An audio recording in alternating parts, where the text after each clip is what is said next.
What is up, guys? Welcome back to the channel. Today's reaction video is another LostinthePond video. 4 ways British and American breakfast cereal is very different. Now, I like my breakfast cereal. I have to say my favourite is probably Cookie Crisps. I don't know if you guys have Cookie Crisps in the US. Maybe we'll find out in this video. Let me know in the comments. I do just quickly want to say, I know I haven't uploaded a sport video today. One got blocked the other day, but 2 and 0 will be out tomorrow. It's been highly requested, so if you're looking forward to that, hit that like button and let me know in the comments, guys. Now, LostinthePond, go and check his channel out. Awesome channel, great content, deserves always subs, so go and check him out. And let's get straight into this reaction. Today's Euro day for me. England's playing very soon, so I'm in a very good mood and I am very keen to get that watch. So let's see the different cereals. Let's see what we got. A year later, it was, and Kellogg's learned a very valuable lesson. We, the British, will moan you under the table and then moan about the table.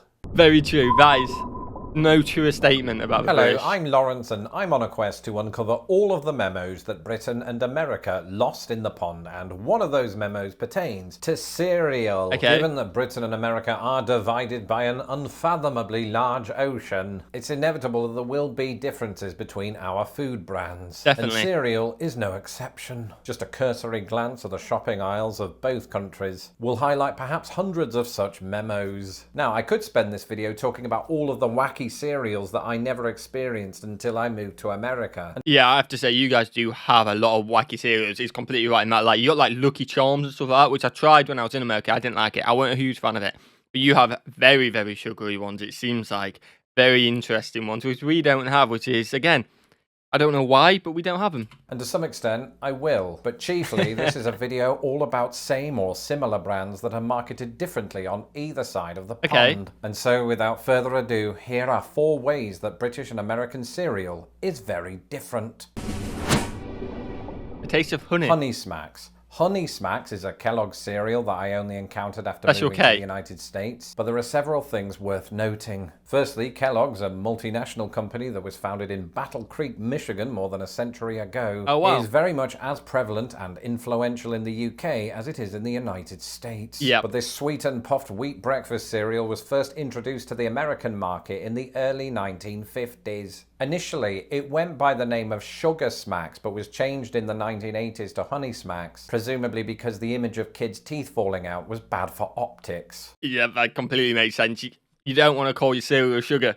Everyone's going to, but all the parents are going to avoid it at least. You want to say honey and say, it's not got that much sugar in. Also in the 1950s, the UK launched a rather close equivalent. Sugar Puffs, a popular cereal to this very day. It was introduced by the British arm of another American company, Quaker Oats, in 1957, only for the company Big Bear Limited to acquire the company in 2006. Beside the obvious similarities between the edible product inside both boxes, Honey Smacks and Sugar Puffs have 2 other key things in common. Firstly, like Honey Smacks, the Sugar Puffs brand no longer contains the word sugar, having transitioned to Honey Monster Puffs in 2014.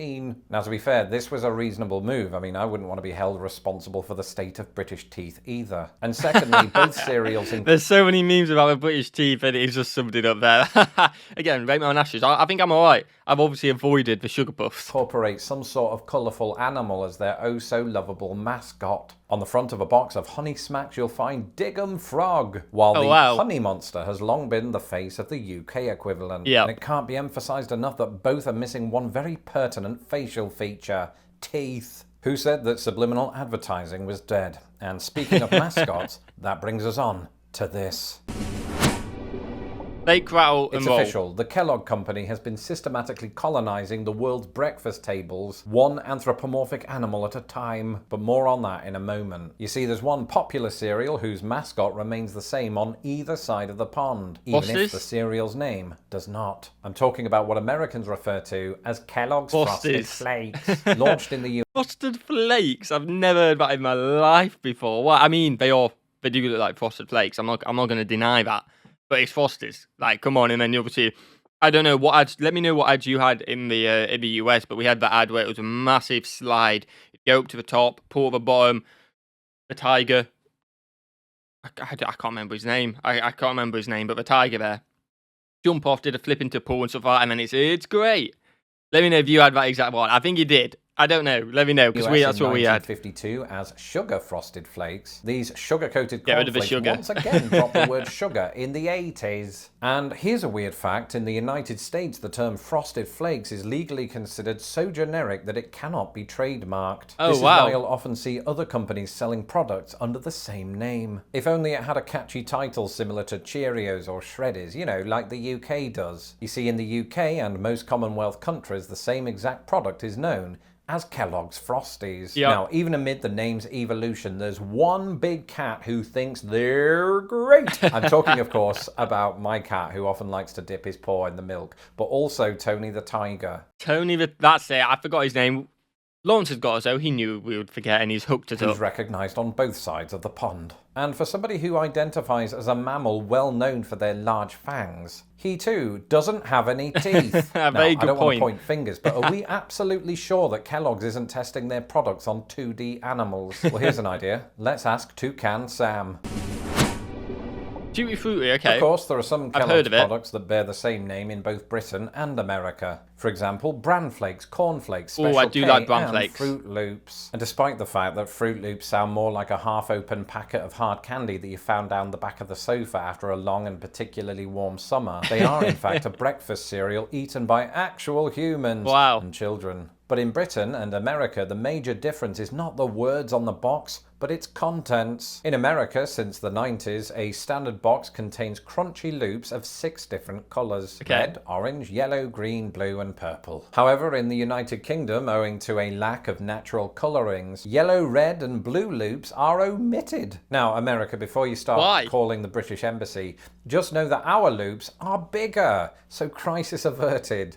Or exacerbate. That's like the first thing the UK's ever done. Bigger loops. That's all I'm saying.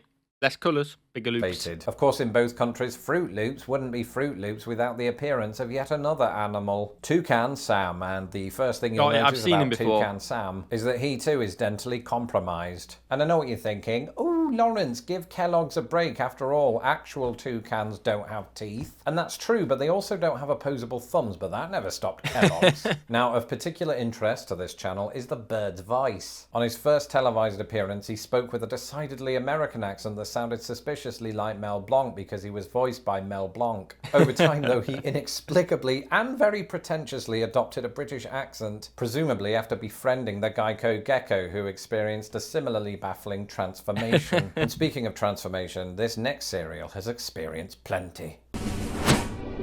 Jimmy Shimmy Coco Pops. I like Coco Pops. I wonder what you guys call it. We call it Coco Pops, but I'm going to assume you guys call it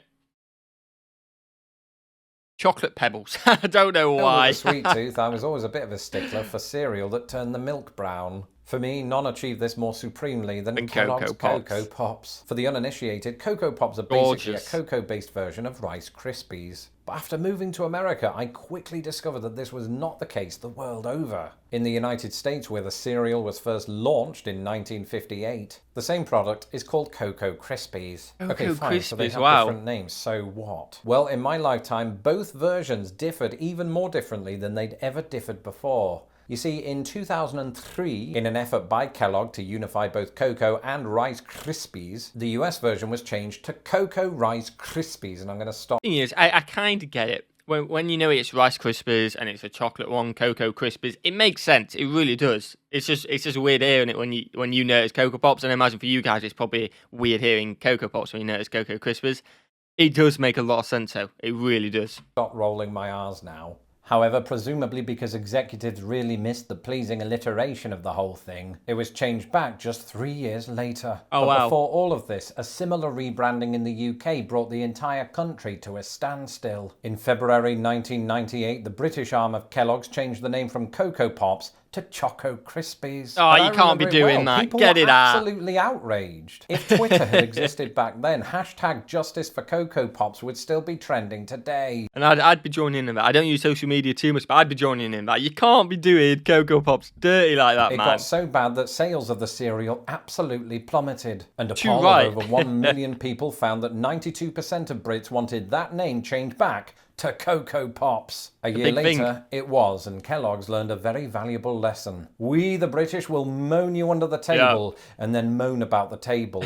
As for this particular cereal's mascots, they're quite different on either side of the pond. Throughout my lifetime, the animal on the box in Britain has been, and continues to be, Coco the monkey. In fact, during the 90s, he also adorned the boxes of America's version. But today you'll find Snap, Crackle and Pop, the decidedly human faces of Rice Krispies. And you know, me being me, I couldn't let it slip by that both sets of mascots do in fact possess a complete array of pearly white teeth, suggesting two things. Number one, Kellogg's undeniably shows favoritism toward primates. And number two, these mascots have clearly never eaten Coco Pops. That's it for this episode. Let me know in the comments. Let me know in the comments if you enjoyed this video. Go and check Lawrence out. I really enjoyed that. Some great humour in there as well. And we learned something new. Definitely learned something. And you learned something new about the Coco Pop changing names as well, which I never knew that. And the differences between the US and UK. Let me know in the comments if there's any other differences what you guys know about. Hit that like button. I'd really appreciate it.